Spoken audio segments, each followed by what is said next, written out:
Hello YouTube. Welcome to another episode of the Macadamia Show.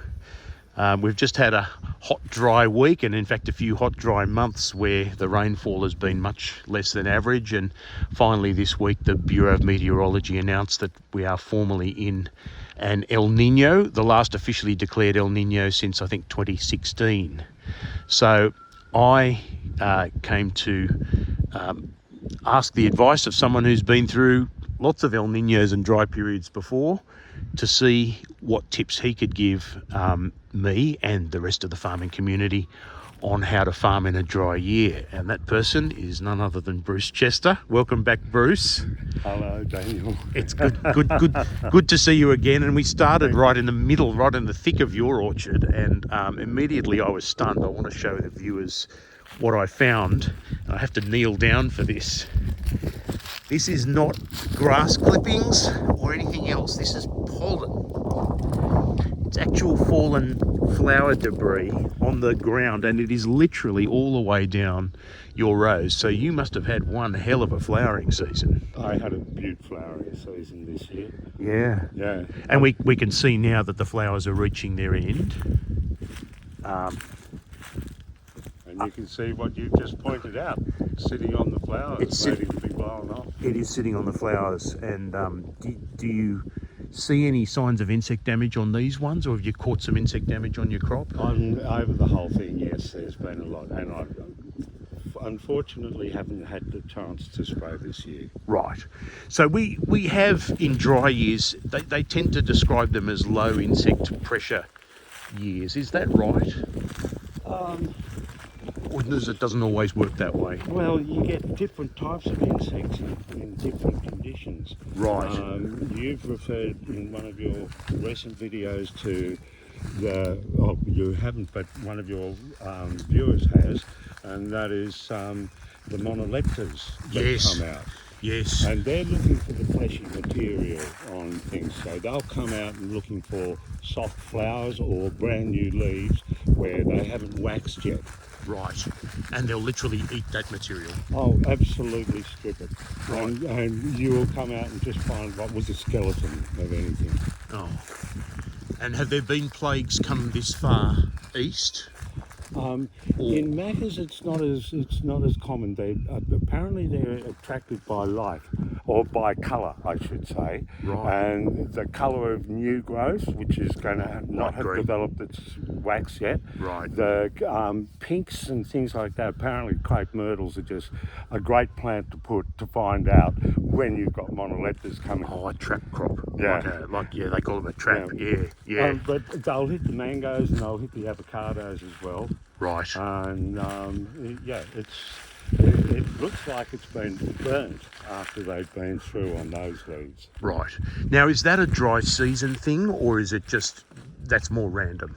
A little more random. I wouldn't just put it as dry and wet. Right. But certainly the circumstances are there. It's like one day you will see one or two and you go, oh, monoleptors, because they look a little bit like a saber-toothed ladybug. Yeah. And about the same size. Right. But, okay. yes. Yeah. So you see one or two, and then the next moment you blink, and you've got Bithynians, which I think the best description that you can use. Yeah. And then there's a problem. Yeah. Now, Bruce, the Northern Rivers tends not to irrigate their macadamias, unlike the Bundaberg people in Queensland, because traditionally Bundaberg doesn't get enough rain in an average year to look after macas, but we do. The El Niños that have come through, look, the last time there was an El Niño here, I wasn't up in the Northern Rivers at all. Did it hit hard? Yeah, you find the difference, and your soil's your first test when it's really dried out. Yep. And if you look at your rain for this year, for instance, I'm surprised there's not more cracks in the soil, to be honest. It's well down. Oh, yeah. And sparse. Yeah. I mean, tiny little amounts and sparsely located all through the year. Yeah. So we've had a few mils overnight, for example, here, and I can't really see any sign of moisture, although it doesn't feel super dry. It'd be like a sponge, wouldn't it? Yeah. Just absorb anything that falls. Yeah. As I would imagine, anything that's dependent on it would do. Have you In the last El Nino and around about that time, did it hit your crop amount? Once again, I find that the trees will favour mine are more biennial. Right. Okay, I find that they'll favour in. It's almost like the tree wants to go. This year I'm going to grow. This year I'm going to reproduce. This year I'm going to grow. It's not as simple as that. Needless No, to say. they blame 344s of doing that every single Okay. set of 2 years. Yeah. But in terms of, look, I arrived in Nutkin Farm in 2019, really dry spring. Everyone was thinking the crop was going to be aborted and nobody knew what to do. Some people were manually watering their trees, taking trucks along and dumping water on their trees, but it was really probably a drop in the bucket in literal terms. Exactly. But so they did that. Others were just panicking and hoping whatever. But in the end, the stats turned out pretty well. We got an almost normal crop, and if anything, the shell was thinner, so the kernel recovery was higher. And they thought that was a result of the drought. I wouldn't be at all surprised, okay? Right. If a tree's struggling for energy to produce what it really wants to what we call grade 1. Okay? Yeah. But if it's struggling to do that. However, you look at the macadamia trees used to having mulch underneath it. Yeah. Okay? Because Now, it's a rainforest tree originally. Yep. And is it what's called the middle story? The middle, It is. So it's not meant to be the tallest tree in the pack. Not by any, not by anything. Okay. Yeah. Your kadajis and things like that. Yeah, they'll be your dominant rainforest crown. Right. But in these, okay, the feeder roots that you've got, that symbolises, that you're not just dependent on a root structure that we imagine as a tree root structure. No. That's feeding from everywhere it possibly can. Yeah. And that includes the breakdown of this stuff. There's moisture, okay, Yeah, look at that's this. still contained. Look, you have a look at that. That's moist. Yeah, and you haven't even hit soil yet. No. Really? No. You're going through leaf litter. Yeah. Yeah. And so that's its natural material that it puts feeder roots into. Yeah. Not just dirt. Not just dirt. Yeah. But in a dry season, obviously, it will eventually, even with mulch, it eventually will dry out. But is mulch, I mean, in terms of what you invest your money in, obviously, we've agreed that driving along your rows and putting down water, it probably makes the farmer feel better, but it doesn't really do much for the trees. Yeah. What about mulch? Mulch is great, okay, Yeah. but you've got to take care of what you do. Yeah. It's all very well to go, okay, well, I've thrown a whole lot of mulch in there. Yep. You can, with your mowing even, you can throw it more under the trees and circulate it around a little bit there too. Yes. It's always nice to have that little bit of aeration through everything. Right. So, if you mow, say, from the centre towards the tree, you can spread your mulch there. My preference is to mow away from the tree in the first line of mowing. Yes. And then to mow into the tree so that I'm not piling everything up against the trunk, because once again you've got soil bark and you've got air bark. Right. So in other words, on a side discharge mower, when you're driving next to the tree, Yes, you throw away from the tree. I do. But then as you move into the middle of the row, you throw back at the tree. Back at the tree. So the last word, as far as the tree's concerned, is it's getting mulch thrown at it rather than away from it. Is that the idea? It is, and basically I'm spreading the mulch into an area where there are feeder roots and everything else. Yeah. It's not all banged up into the middle row. Sure. Now, I mean, look, you can never show this on YouTube, but or maybe I sort of can. But it's spongy underfoot. It's sort of, well, almost springy, particularly with all this pollen around. But the leaf litter in particular is obviously something that the tree relies on naturally. So you'd never try and take it away. What about trying to break it up with the mower? I do. I'm consciously trying to do that in every mow. Now, it requires a little bit of finessing, and obviously that's where the height at which you mow comes in. Okay. Okie dokie, like So you what put do a we? line, like say straight above us. Yes. I'm looking at getting rid of the root stock. It's just having a good flow. Yeah, of course. But- That'll go automatically. Yeah, but I don't need to clip the soil when No. I'm mowing with all of that. Okay. I've been doing quite a high cut Yeah. within the old tree blocks I've got because I'm likely to hit a root or a rock or something like that. But it'll break up some leaves, but not as many as if I lowered If the you're deck. low cut, that's when you really get them. Yeah. Yeah. So there's a balancing act or something. Yeah, well, you've got to harmonise with whatever the landscape's going to present you with, because we've walked across a few of these things, and I can show you, say, those two trees there where roots are majorly exposed. Yes, you can see those. Say, you can see Because why there's a water channel coming straight across our path Absolutely. here. Again, that's hard to show on YouTube. I've always tried to do it, but I think you can see a little bit of a depression there. Yeah, so there's really, but even there's sort of some ground cover. Oh yeah, well, you can keep blowing everything back in. Yeah. And It's the more raised you around can the trunk, cut it I've up, noticed. It'll erode. It will break down. That's the one fact of life that I sort of look at in these things. Right. What does it? If you break it down too much, is there damage? Like if there's a windstorm, it'll blow away, or is it usually pretty good at staying there? We were up the other end. We could hear the wind. We can actually see it's a zephyr in here. It's not blowing like a gale out there, but No. we would pick it up on your audio far more out there in the wind than we would here. Yeah, well, we're partly hiding in here so that we can avoid giving the viewers lots of wind noise. And I hope when it comes out in post, it doesn't do that. But look, it's very spongy here. So can I give you the alternative view, I suppose, and that is, I think others like Nick Savage have said, don't mow, because if you mow, you're increasing the soil's exposure to the sun. You are. You're helping it dry out more. And he likes the idea of grassroots becoming stronger and penetrating the earth so that when it does rain, water will go down into the soil rather than have the soil crack up and go hard. Yeah. Is there something in that? There is a lot in that. Okay. Right. Firstly, let's go through onto the grass and say there. Okay. Yeah. If you're doing everything that you can to maintain your moisture, Yes. then the lower you're cutting your grass, for starters, is going to lead to more evaporation from the soil underneath it. It's got to be a fact of life, hasn't it? Sure, but which is better? If I cut the grass, it then becomes dry grass that can hold moisture and then sit on the soil.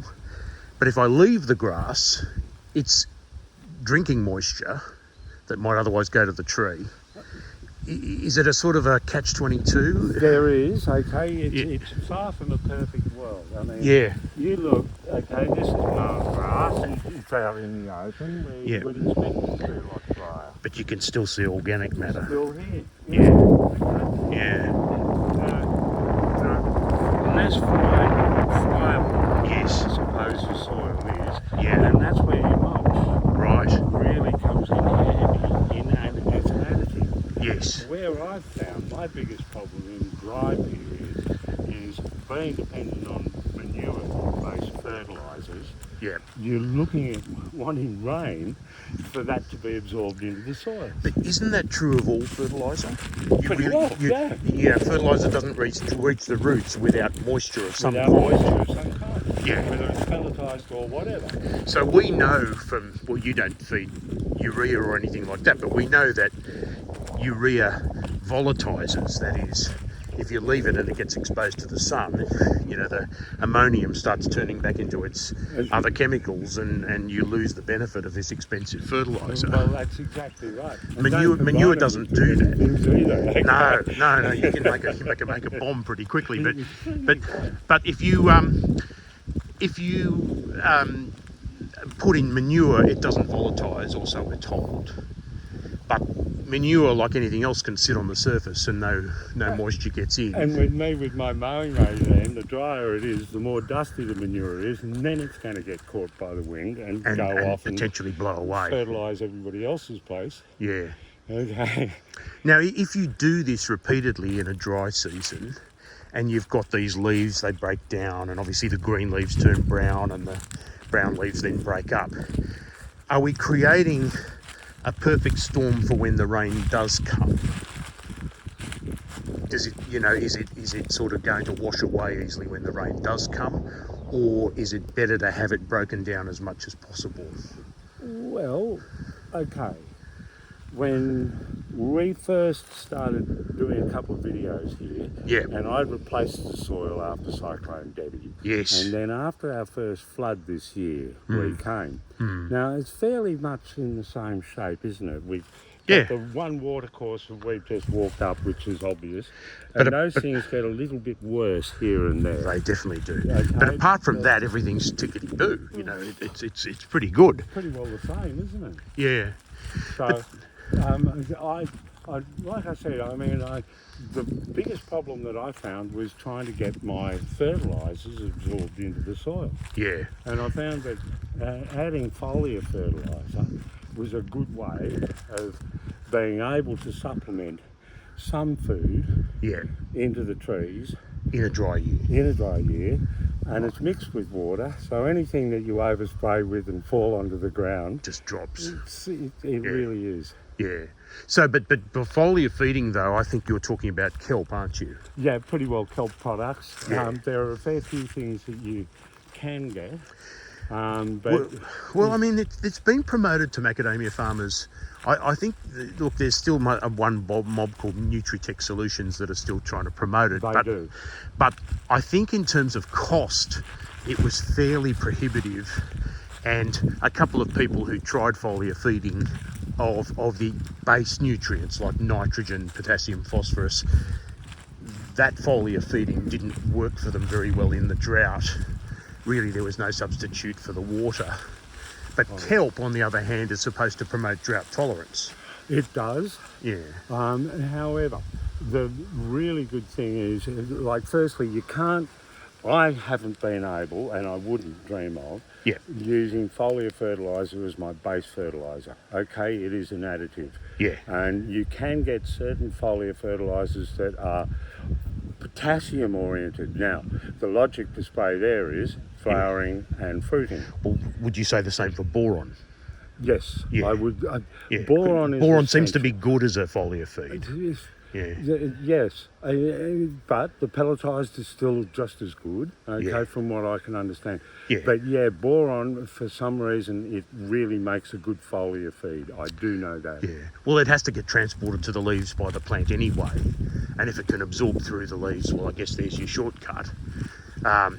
It's certainly it was part of my pre-flowering spray this year. It was called Balance 3 ZBM, which is zinc, boron and molybdenum, which are tiny. They're only needed in tiny amounts, and the spray only really gives them tiny amounts when you go through the dilution and realise how little nutrient there is. It is. That's right. So I'd nearly always prefer kelp, because kelp is a hormone that you don't need little of. You don't need very much of either. So foliar feed is not all the answer. I guess, at the end of the day, trees need water, and there's no substitute for water, is there? No. But in terms of other practices though, Bruce, people at this time of the year, and I've seen it in a few farms driving around, there was one in Pierces Creek, doing some fairly heavy duty pruning on trees that don't really seem to need it. Is pruning, when you know an El Niño's coming, is that a good idea? Firstly, we'll just distinguish heavy pruning to normal pruning. No, that's okay. Yeah. But really, the thing that you're going to find is that, firstly, in your El Niño, as we're saying, the tree's going to get stressed by water, for starters. Okay. So, in terms of pruning, perhaps it's a very good time. It's taking a load off it, but you're all again stressing a tree on top of the stressing that's happening naturally. I would think that it makes a bit of sense to actually take unwanted load off a tree during a time of stress. So I would knock that back as an idea. Okay, and particularly if you were chipping that to the trunk and then creating more moisture. Even better. Right. Yeah. Does wood chip absorb moisture well? It's really, or not as well as manure, or Remember with camphor, and you wouldn't wood chip camphor under there because it seeps out in oil. Yeah. The same with tallows and whatever else. Yeah. So you do have to be careful with what you want to chip. Obviously, your macadamias are perfect, especially if you know what you've fed that's gone into the into the wood that you're chipping up that well, you want to break down. most plants make good cannibals, don't they? Yeah, exactly. Yeah. Particularly when you've fed them really well. Yeah. But look, I mean, I've certainly heard some of the discussion about the wood chip supplies and that really there's going to be an end to the day when macadamia farmers can put wood chip under their trees. Yeah, And I don't think it's that they absorb water that well. I think it's that they actually give you a coverage to protect the soil from evaporation more. Okay. Is possibly where the Right. advantage of any old wood chip would come in. And heavy wood chip does, I presume, perhaps stop erosion if you lay it on top of what you've got there, for example. It will slow erosion. Let's Right, be when really the rains frank. come, as they Yeah. will. Yeah. Yeah. The more you can, you see, you'll notice that I've left my ridges of leaves, okay? Yep. They're not going to last against the wall of water as it comes down, but by golly gosh, they might help to push it around a little bit and spread that wall rather than it just being concentrated in one area. Yeah. What about dry seasons and Phytophthora? Do you know anything about that much? Because I've never been struck with Phytophthora. I don't see it on any of your trees, which Yeah. makes me incredibly jealous because I have. And I did a phos acid spray in, I think you do them in possibly November and May. It's got to be when the tree sap is flowing down the trunk, apparently. Okay. You time it for when the sap's flowing downwards, and then you spray the trunk, it moves downwards, it kills the root disease. All right. You can't do it when the sap's flowing upwards. Now, that's black magic. But Phytophthora, is it a wet weather condition? I guess you don't know. Well, no. I'm going to say I've come across it on a farm that we planted out in 1988. Yep. And a wonderful fellow who knew his stuff really well, and he was organic, but the farm isn't. Yeah. Okay, that's what we did. However, he was identifying plants, trees, 2 and 3 years into their planting, and they would have the breaking bark and everything, all Yes. the symbols of Phytophthora. Yes. And he said, okay, I've seen them. Yeah. what this is that this plant is too deep in the hole and you've got soil on air bark. So you had to hollow out and around Okay. to bring it down to the level. Yeah. And he cut with a knife back to bare flesh Yeah. in each of those instances. Right. So when I came back here, I went through all of my stuff Yeah. and set out with my little knife. Right. One of those massive projects. Now, well, look, that's interesting, but I guess feeding in a drought, I guess we've already gone through the foliar thing and that sort of stuff, but if the standard thing for an organic or organic-based farmer like yourself is a manure Please. thing. Yeah. So chook has straw in it, Yep. and that is an obvious mulch. You've got the wood chip option, which we've discussed. We've got plain cow manure. Is Soybean stubble is a fabulous one. soybean stubble? Nitrogen back through. right? Okay. Is that because it's a legume, or is it? Yes. I've never asked if soybeans were legumes. Yep, they are. Yeah. And soybean stubble I used to use Right. in here, and I used to get it by the dirty big roll out at casino. Okay. Frightening when you transport brown snakes from out there. Oh, great. Just yeah. Oops. However, I saw one of those the other day, and it was on my neighbour's place, and this particular neighbour's a farmer from Queensland, so brown snakes are his home turf. He Yeah. got out a cane knife, but the snake reared up at him, and he backed right off. Yeah, okay. Well, he's sensible, isn't he? Yeah, I liked his cane knife, I must say, but that was fun to watch until we had to sort of turn around and Run. Yeah. well, not run, but yeah, you back off and then they'll back off. But if you confront them, my God, yeah, my goodness, yeah. So, but just before we leave feeding as a topic, in spring, okay, and that's the driest time of the year. I'm told, this is traditional wisdom, not organic wisdom, that as the nut starts putting on weight, so we're talking tiny nuts growing into big nuts, the tree draws down a lot of potassium. And I know that, you know, manure is a source of potassium and it's always been enough for you. But should we be pushing the tree in a drought? Should we be, you know how, particularly in 2021, everyone was trying to get every last nut out of the tree, and they were riding them with a whip. If you like a horse race, they really had the whip out. Yeah. What if you get the whip out in a dry year? What's going to happen? As far as throwing, well, we let into it with potassium into the trees and the drawdown of nut. Yeah. Okay. Yeah. Pardon me. Once again, I'd come back out to, you've got this foliar spray which potassium is concentrated in. Yep. Why not give it a burl? You're putting in potassium at a time. Yeah. When the tree is drawing its potassium to actually, and hence I come back to that flower and fruit, which is potassium basically. Yes. So potassium isn't the enemy, but what about the big one, nitrogen? If we feed a lot of nitrogen, if we somehow manage to get that into the soil, whether it be liquid or whatever. Take it as urea or whatever. Or urea.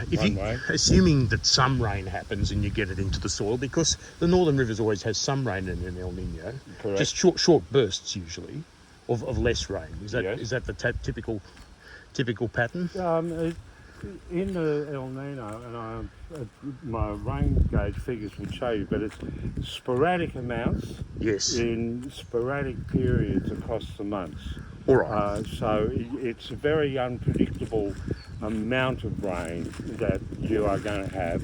And the distribution of it is not like, say, if you talked about last year with February and March, you would be saying, well, every day's filled in with a rain level. Yeah, okay. So here we're talking more sporadic, but it wouldn't stop you getting fertiliser into the ground. It would not. Right, so in those times, and you could assume for the sake of argument, you could get a lot of nitrogen into the ground. Yep.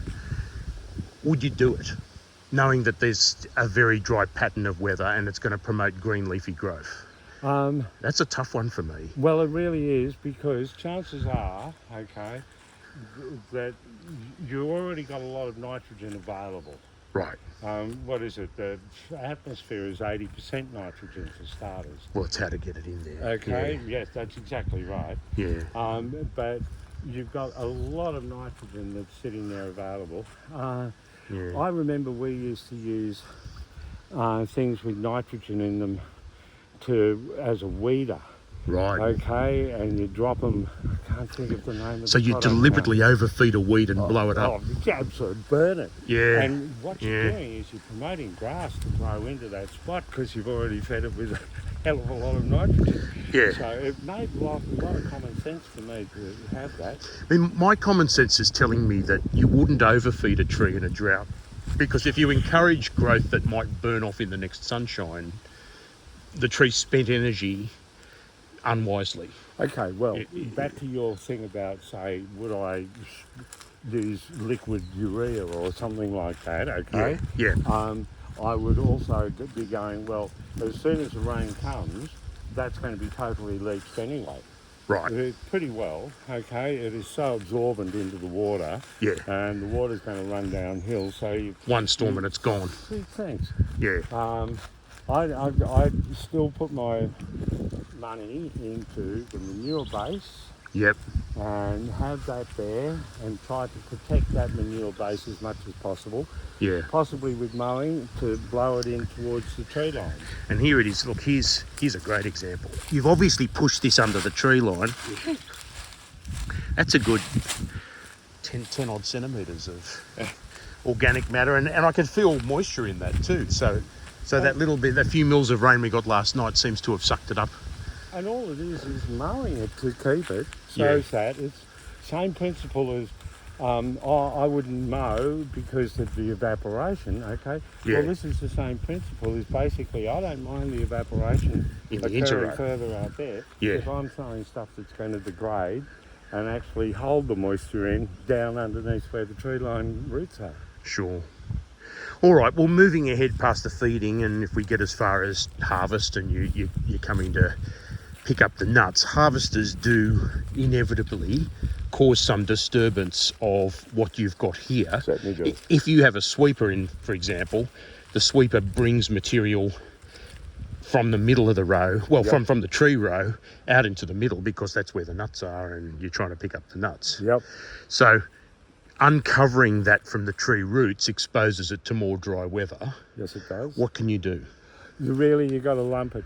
I can't think of any other solution. Yeah. What I would be doing, okay, where this harvest time now, Yep. I would be going through, obviously the ground is low enough to run a harvester through. Yes. I would be getting out with the whippersnipper. I would be taking everything from that middle row Yeah. very softly. Yeah. I mean, you don't have to go flat out With a sweeper. okay, with a whippersnipper Yeah. to send everything down into the line where the harvester's going. So you Right. can be your own blower sweeper. The harvester, given the upside, Yep. is going to come within this close to the tree. Okay? Yeah. It's going to get to about there. Right. So if But- you can send it into its next run there, Then- or into that run there, and basically from there Yep. you're just creating on either side. So whippersnipping out that much, Yeah. you've bared the nut from here, you've spared it having to go through the trees, Yeah. and you've played. I mean, even in El Niño, you do get rain in autumn in the northern rivers, don't you? Yeah. Oh, we're not devoid of rain. It's not like a desert. No. You know, it's like it's just. Well, in fact, that the we last will El get- Niño, this area wasn't drought declared. It was actually one of the only areas that wasn't drought Exactly declared. right. So presumably there is some rain, and it's usually in our harvest period. In this place, you've got early dropping nuts. It's raining while you're harvesting. Thank you. You've moved the material out from under there. So is it worth then, after the last harvest's done, to make that active effort to push it back under the tree? Yes. Right. Using, in your case, with your mower, Yeah. but yeah. you can use other things. Oh, I mean, yeah. I've done a video myself of my contractor's got a hay rake, and the hay rake thing Beautiful. took stuff from the middle of the row, pushed it under the tree. Thank you. It survived the 2022 flood in places. It I- was so effective. If- I couldn't believe it. The Yeah. one thing about, okay, it's the speed of the water. Yeah. And how it will gather into one place. Here you And go. That's where Yeah. the problem will always come out. It's Here's the a little channel speed right of the there. water. It's not showing up on YouTube. Sorry, viewers. But there's a little channel there that you can see, and it's a little bit disguised by all this pollen that's on the ground. Geez, and I can smell it too. You've had such a good flowering year, Bruce. Yes. Yeah. Yes. But it's a okay. So harvesting wise, you do your damage, I guess. There'll be some rain anyway, so don't be too worried. Oh, absolutely. But then get it back under the tree and get back into moisture retention mode. Correct. Right. And the thing about it is it's not just rain where your orchard is going to get water. Yeah. You come out and you've got a fog around the place. Some of those days they're Yeah. incredibly hot and you've had a cooler night and then there's a fog. The grass is wet. Thank You don't you. mow. Yeah. Thank It really you. is wet. Yeah. Okay, so, and like I say, these leaves, they open their pores, and I know things like that. I do know that for a fact. Hello, monolepta. That's a monolepta. Hello, monolepta. See what I mean about like a little saber tooth? Wow. Yeah. That's my first monolepta. Is it? Yeah. Okay. Right. I think Maddie Kelby. Come back tomorrow, they'll be singing. Oh no, don't let's jinx each other. That's not good. But anyway, no, that's a really interesting thing. But it's it's past flowering now, I guess. And you, me, all of us were going to go into a drier summer. As I said, come on. That's started to get too much wax on it for a macadamia at the moment, for monolepta at the moment. Right. As you know, when they're even the fresher green than that, Yes. they're as soft as soft. Right. Hence, like your flowers, and that's So why it's- they go in for your flowers. It's that- protected. Yeah. Yeah. It's how hard is it to eat? Yes, That's sure. what their problem is. Yeah. But sort of, I guess, to finish off on the topic of drought, then you're going to have this summer and hopefully an okay harvest. Certainly after my last dry summer, which was my first year, the trees took a holiday the following year. Probably because they'd run out of energy, and it's energy in, energy out, as you keep saying. Can you fight that at all, or do you let the trees have a year off? What do you do? I let them do what they want to do. They're telling me, Okay, I might We need a think rest. I'm in control, Yeah. but to me it is logic, and you've heard me say it on so many occasions. Yeah. From what I can read about a tree, its life is grow, reproduce. Yep. Now, we've flogged the living daylights out of them to maximise production. Especially a few years ago. Yeah, yeah. Six feeds a year and all that. Yeah. Come on, I know you can. We're sitting there going, the tree's going, Yeah. I hope I can. Yeah, and it's almost getting drunk. But yeah, I mean, certainly I put a lot of food in the year after the drought broke, thinking, well, this will be a much better year, and the trees flopped. Yeah. They didn't want to play. There is a really good evidence to go. The harder that they have to do, the better that they do, and Right. particularly when it comes to reproduction, namely fruiting and nutting. In what I've seen. Yeah. And there were people who deliberately went out and made it hard for their trees as well. Yeah. I couldn't follow that mantra, but No. I think it's that. If you give them a luxurious life, they'll wallow in it for a while, but they will grow fat on the land or something like that, maybe is what it comes down to. Right. So maybe you've got to have, and nature probably intended for it to have, good years, lean years. Good years, lean years. Yep. And they don't come in a predictable amount of time. Yeah. Well, the conclusion I reached was, forcing the tree in any individual year is too short-term a view anyway. But if you work on the roots, the tree will then look after itself. And I've focused feeding on what the roots like, and it's the silica and all that sort of stuff. So in your case, the manure, the soil, isn't it? the manure really gets the feeder roots happy, and your trees are pretty much testament to it. So I think we should probably wrap it up there. So there's Bruce Chester's advice on surviving the drought, the one that we think is coming, and the heat. And his trees look like they're in pretty good stead, and they've certainly had a decent flowering period. It's going to be now a question of what that gets turned into as far as nuts are concerned. And where are we, Rich? We've got to be 2023. Yeah. They were planted in 1983-84. There you go. So they're 40 years old. Happy 40th birthday, and they've trees. been through a few. Yeah. And as you know, Daniel, I do like to wear appropriate T-shirts for the times. Ah, yes. So we really are after something that we haven't had before, okay? This man is prepared. He's got the 1974 flood level on a T-shirt in the middle of a bloody El Niño. I love being a contrarian. That's right. Well, if not an optimist. So well done, Bruce. Thank you very much. My pleasure. Thanks for watching, everybody, and we will have another Macadamia show soon enough. Bye for now.